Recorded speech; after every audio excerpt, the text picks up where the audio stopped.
Welcome to one of my favorite small towns in eastern Pennsylvania. I am standing right now in the center of the borough of Nazareth. Now, the whole town of Nazareth is made up of 4 municipalities. This is the borough of Nazareth, but there is also Upper Nazareth, Lower Nazareth, and Bushkill Township. Today, we're going to concentrate simply on the borough of Nazareth. And while I might give you some statistics that encompass all of Nazareth, most of my footage is going to be right here in the borough.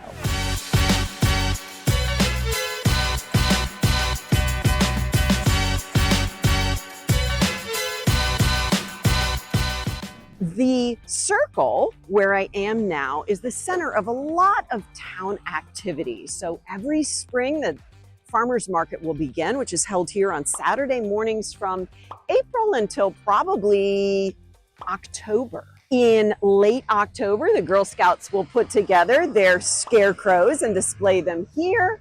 We have nativity scenes and tree lighting in the Christmas season. And then every summer, one of the major industries here in Nazareth will put together a festival here that is called Martin on Main. Now, if you're a guitarist, you may recognize that name. Martin guitars made right here in Nazareth and have been for nearly 200 years. My name is Cynthia, and I'm with Cinderella Cells and the Living in Eastern PA channel. This is the place where we explore everything there is to know about living, working, playing, and relocating to eastern Pennsylvania and the Lehigh Valley. Let me be your guide as we explore all of the cities, the suburbs, the small towns, and even the little neighborhoods that make eastern Pennsylvania so special. Oh, shoot.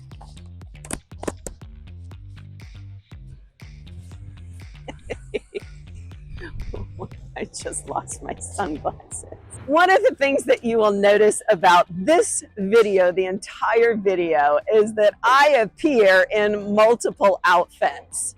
So I initially filmed this about a month ago. It was probably early April, and it was much colder there. So you're going to see me later in this video in a turtleneck sweater and a wool coat. Well, that is a great indication of the difference in the weather that we can have here in eastern PA throughout the spring. So a month ago, we were wearing coats. We might have been wearing hats and gloves and scarves. It was obviously cold. Today, the sky is blue. There's barely a cloud in the sky. The sun is shining, and it is about 80 degrees. So while normally I would revisit that outfit and put those clothes back on for continuity of this video, I could not do that today. I just could not do it. I wish that all of that footage worked, but I had trouble with my mic. There was too much ambient noise on parts of that video. So here I am, refilming, retaping parts of Nazareth. Come with me as I explore and take you around our wonderful circle and into our sweet little post office.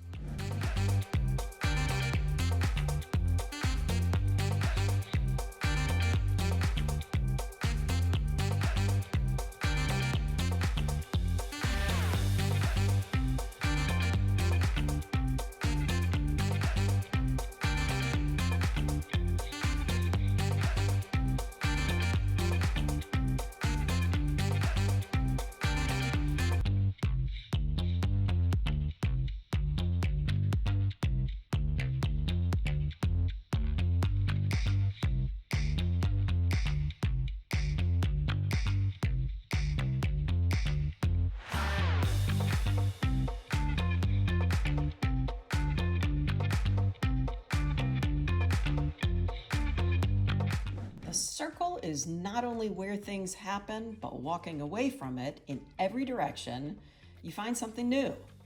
Historic homes and buildings, a local ball field, the retail shopping district, and the Nazareth Borough Park. We are in a real downtown here, literally walking down Main Street. And when we get to some other parts of the valley, I will begin to talk about something called a manufactured main street. And I think one of the reasons that these have become very popular is because we can manufacture a main street and create it exactly the way that we need it to be. And in today's era of cars, that means making sure that there's tons and tons of parking, right? Lots of parking, because that's what we need. We drive our cars to wherever it is that we're going, that we're shopping, right? Well, in days gone by, that wasn't the case, right? People took a bus, or they took the trolley, or they simply walked downtown to do their shopping, and there wasn't such a need for parking. But we're in downtown Nazareth, and I just want to turn this around and I want to show you something. Can you see the prices for parking right there?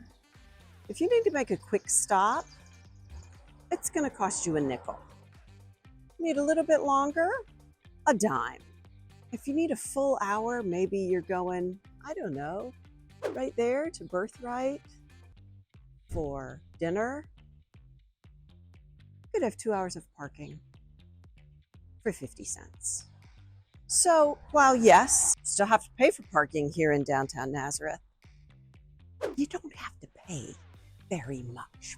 Before I sign off here is a Nazareth landmark. This is the Army-Navy store. Now, I don't know what the original Army-Navy stores were, whether they really did supply the Army and the Navy, but this store, which has been here since 1972, is where you come to get all your Nazareth paraphernalia, your sweatshirts, your t-shirts, your hats, whatever.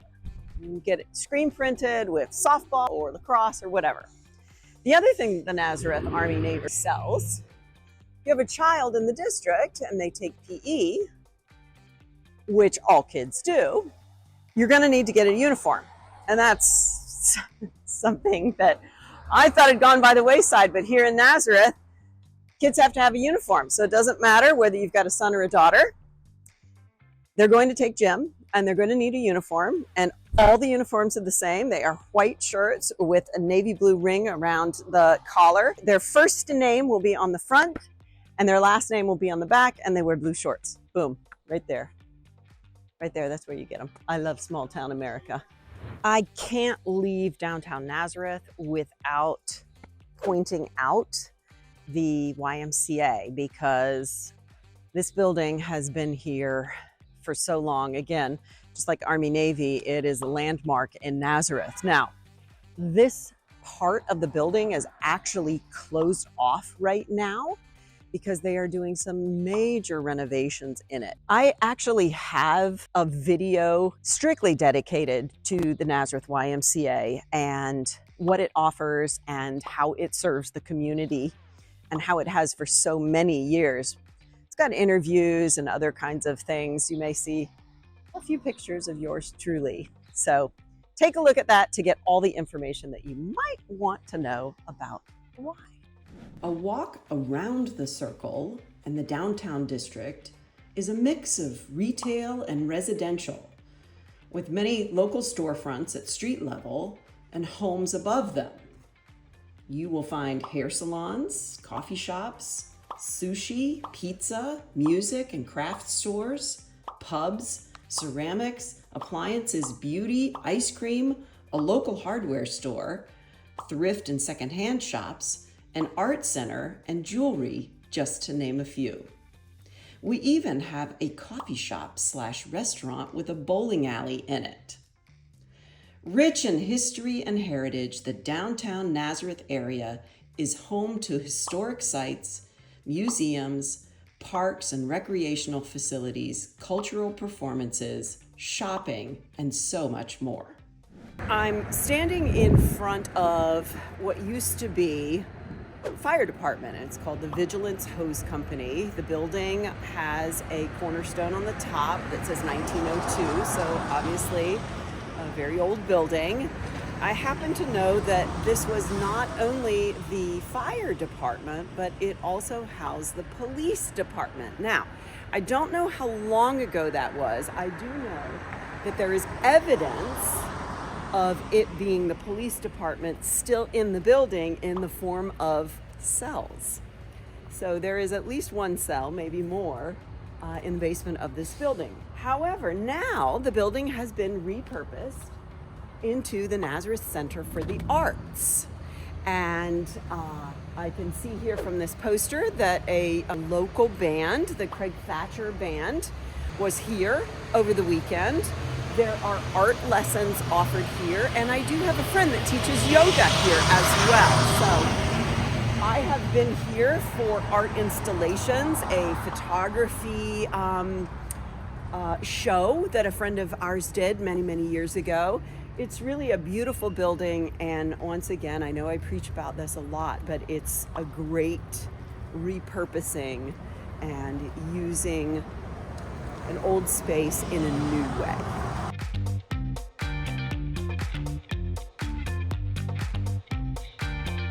I had to walk by this building because I just love this building. It actually is the City Council chambers, and it is such a beautiful building, probably more than 100 years old. And I can tell you that on this grass, not on the ball field, but on this grass, you will often find Memorial Day, Labor Day, and other celebrations and functions held here. I've actually never been inside of that building, but it is beautiful. 2 time capsules buried here in front of this building. This one, they're gonna open up in 2040, so just about 16 years. This one I happen to know has a lot longer, 2076. So they're gonna wait for the tricentennial to open that up. I've got my mic on, as you can see, so that you can pick up my voice. I'm not sure if you can also pick up the church bells. There is a Moravian church right here. We're still on Center Street, and I'm walking along here simply because I do love these homes along here. A friend of mine, actually, we just passed her house, and I did want to show you the church as well. They do have a Montessori school here at the church. Oh, it looks like they're doing some kind of work inside. I'm not sure if you can see those windows that are covered with foam board. This is not my church, but I have been inside of it for concerts and recitals and different things.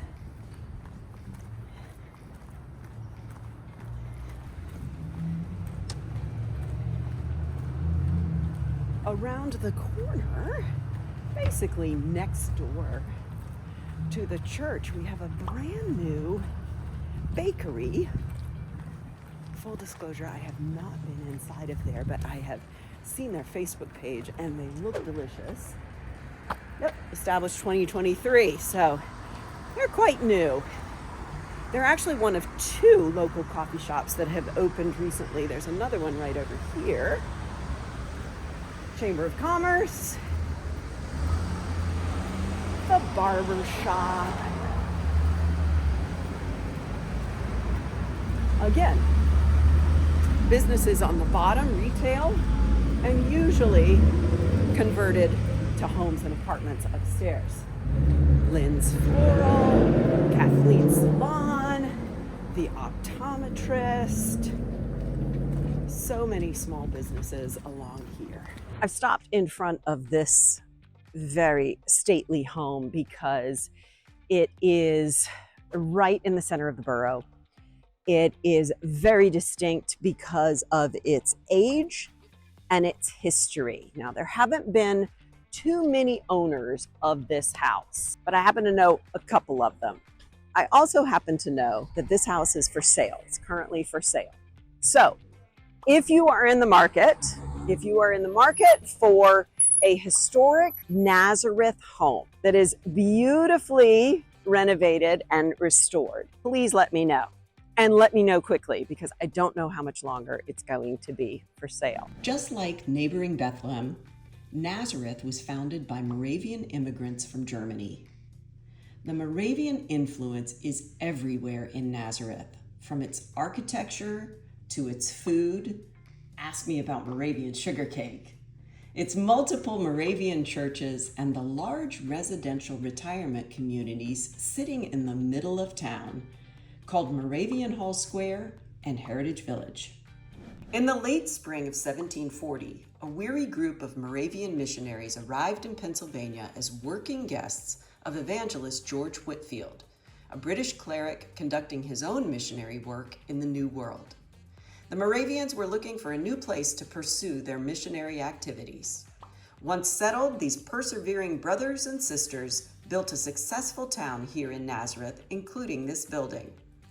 The Whitefield House has housed a girls' school, a children's nursery, French and Indian War refugees, the Moravian Theological Seminary, and missionaries on furlough. Today, Whitefield's 3.5-story limestone building houses the Moravian Historical Society. Open to the public, the Whitefield House contains a large collection of Moravian instruments, textiles and clothing, household goods, Native American artifacts, and religious paintings. The nonprofit entity was established in 1857 to share the story of the Moravian Church and its contributions to American history and culture. The Whitefield House is listed on the National Register of Historic Places. If you are visiting Nazareth or a new resident, it is worth a trip here, as it is free and the staff are kind and informative. Nestled right here in the center of town. The museum that we just walked out of is right here on my left. But this right here is called the Gray Cottage. And the Gray Cottage is the oldest Moravian building still standing in North America. So that's pretty impressive. Right here in little old Nazareth, we lay claim to that. Right across the street from the Nazareth Historical Society and the Gray Cottage is our local library, our local public library. And I'm showing you this part because, as you can see, it is a house, it is a home. And this was a private home for many years to a family who very generously donated it to the library. And it has since been added on and converted into the structure that you see right now. Now I'm gonna try to go in and do some filming. There you are. We only have one library in Nazareth. That's all we need because it has everything one could want. In addition to countless story times for children, there's even one for adults. The library sponsors book clubs, an after-school drawing club, author talks, a learn-to-knit group, cookery and conversation, board game nights, concerts, a paper airplane race, a pep parade, a block party, planting workshop, family yoga, and a ukulele orchestra. All public school students attend the Nazareth Area School District, which is comprised of 6 schools, 3 elementary, 1 intermediate, 1 middle, and 1 high school. The mascot is the Blue Eagles, and there are 4,850 total students in the district. Niche.com gives an A or A+ rating to their academics, teachers, administration, and clubs and activities. It even earns an A- in food. The high school has a graduation rate of almost 95%. It is ranked 47th overall of nearly 500 districts in the state and is even ranked 747th in the entire country of 11,000 districts. One well-known employer, and this is one of the major employers here in town. If you're not a musician, specifically a guitarist, you may not even recognize the name C.F. Martin or Martin Guitars. But if you are, then you most definitely do recognize it. Martin guitars have been made here since 1833. It is still privately held. It is still run by the Martin family. And they do free tours every day, all day, Monday through Friday. They have a gift shop, and of course, they have a museum as well. We're going to take a look inside, and I'll show you all about it. A Martin isn't just a guitar, it's playable history. Part of a long line of legendary instruments stretching back to the company's beginnings. The guitars were strummed by Civil War soldiers around campfires. They helped shape the sound of modern music at the turn of the 20th century and were played by music's first superstars, Jimmie Rodgers and Gene Autry. Decades later, Martins floored the crowd at Woodstock, then took center stage with Eric Clapton on MTV Unplugged. They can be heard on countless classic and contemporary songs across all genres of music. Artists like the late Hank Williams, Elvis Presley, John Lennon, and Johnny Cash all played Martins, creating much of the soundtrack of the last century. Today, you can still hear a Martin played by diverse guitarists and artists such as Bob Dylan, Dierks Bentley, Elle King, Weezer, Louis Capaldi, Seth Avett, Colby Calais, Willie Nelson, Neil Young, and John Mayer. There are almost 27,000 residents in the 4 sections of Nazareth: the Borough, Upper and Lower Nazareth Townships, and Bushkill. The average household income is $107,000, and the median household income is about $92,000. Realtor.com says that $460,000 is the median listing price. The median sold price is $363,000. Currently, there are 33 homes for sale in Nazareth, ranging from $190,000 to $1.6 million.